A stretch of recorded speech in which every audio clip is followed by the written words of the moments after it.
In the comment section of last week's video, Cuddle Daddy asked, I'd like to see a bit more on scene creation and organization. Your scene within scene pattern keeps things neat and clean in OBS, but to an inexperienced stream, it looks like a lot at first sight. So with that in mind, today we're going to take a look at how to reduce clutter and keep things nice and organized inside of OBS. I'll show you some of the strategies I've been using to try and keep things as simple as possible without losing any functionality. If you've been enjoying these types of videos, remember to leave a like down below and comment with any things you'd like to see addressed in future videos. Before we get into it, I want to remind you I live stream on Twitch at twitch.tv/annihilatetthis. Link will be down in the description. I'm there Monday, Tuesday, Wednesday, Thursday, and Friday, so drop me a follow. So let's jump over to OBS. The first thing I want to look at is my scene section here. So you'll notice that inside of my scene section, we have a number of scenes: basic, RCM, games, components, and if I scroll down, Spooktober, and experimental. So what these are what I'm going to call dividers. They're scenes that are completely blank that just have a name to help me kind of organize things.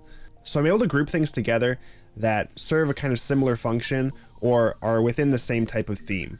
So for example, my basic scenes are scenes that I kind of use every single day. Games are obviously scenes that have the gameplay inside of them. And components are scenes that I use within other scenes. Another thing that I like to do is try to keep things organized by alphabetizing. So I don't do this in every single section, but in some areas I like to keep them alphabetized. So for example, in games, all alphabetized, as well as components, I try to keep alphabetized to the best of my ability. There are some other sections, like my basic section, that I don't really keep alphabetized. I kind of put it in an order that makes sense to me. But there aren't so many in this section that it becomes hard to find if they're not alphabetized. So the next thing we're going to look at is actual scene construction. So we're going to take a look at my BRB scene and how I actually build this scene. So the first thing that you'll see is it's built up of 8 sources total.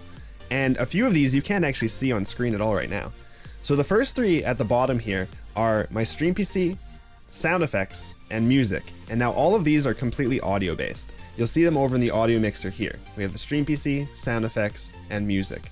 You can also see there's a couple videos here, but those are being pulled in from some other sources.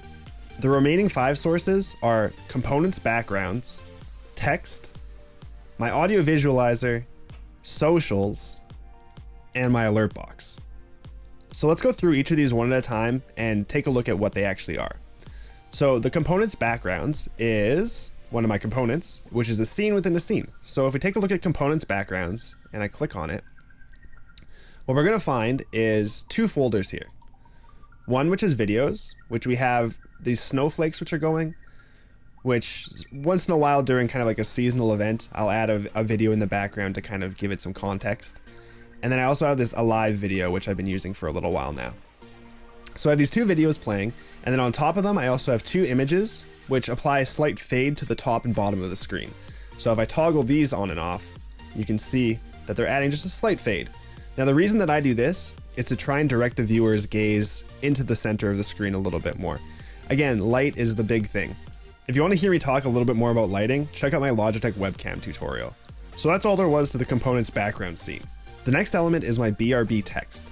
So you can see that there's this text scrolling underneath my logo here. And if I toggle it on and off, you can see it kind of appear and disappear. Now, what this is, if I double click on it, it just says text, be right back in all caps. And then there's also some space afterwards, just a bunch of spaces added so that it doesn't repeat immediately and there's a little bit of a break in the text. I've also added a filter to this. If you right click on the text and go to filters, there's a scroll filter, scroll effect filter. So you can add one of these, and then this is the speed at which it's scrolling. The next component is my audio visualizer. So if we go to components, audio visualizer, again, this is a scene within a scene. We have an image of my logo, which is really hard to see here, but if I show, there's kind of the box which has my logo. And then there's also a display capture, which is capturing the audio visualizer. You can't see anything right now, but if you ever tune into the stream, you'll notice that there's kind of these white bars that emerge from under my logo to react to the music. If you want to see a tutorial on how to do this, what programs I'm using and whatnot, let me know in the comments down below. The next component is my socials, so you can see them down here. If I toggle those off, you see like disappear. And if you want to learn how to build these, we did it in last week's video. I'll link it in the description down below, as well as in the cards up above. But it's very simple. If we take a look at these socials here, you can see that it's just text for my name and then 5 different logos. And the final thing that builds up my BRB scene is an alert box. Now you can't see this if I toggle it on and off, but if I make it so it's movable and unlocked, you can see that the alerts will appear up here. And again, we're recording a video right now, so there's no alerts popping up, but during stream, that's where the alerts would pop up. And those are all the elements that build up my BRB scene. Pretty much the exact same kind of thing is used in my start and end screens, and some slight variations are used for a few other scenes, but that's the majority of it. If you found this video insightful or helpful in any way, remember to drop a like. Also comment down below if you want to see any other future videos in this style. If you have any questions, comments, anything, throw them in the comments down below. Also remember to sub and hit that bell so you know when any future videos go live. Once again, before I head out, I live stream on Twitch at twitch.tv/AnnihilateThis Monday, Tuesday, Wednesday, Thursday, and Friday, so I hope to see you there. Thank you guys for watching, and I'll catch you in the next one. See you later. Oh my god. Let's go, dude! Oh my god. I got Oh, let's go, dude. Real hard. Oh my god. Play the game.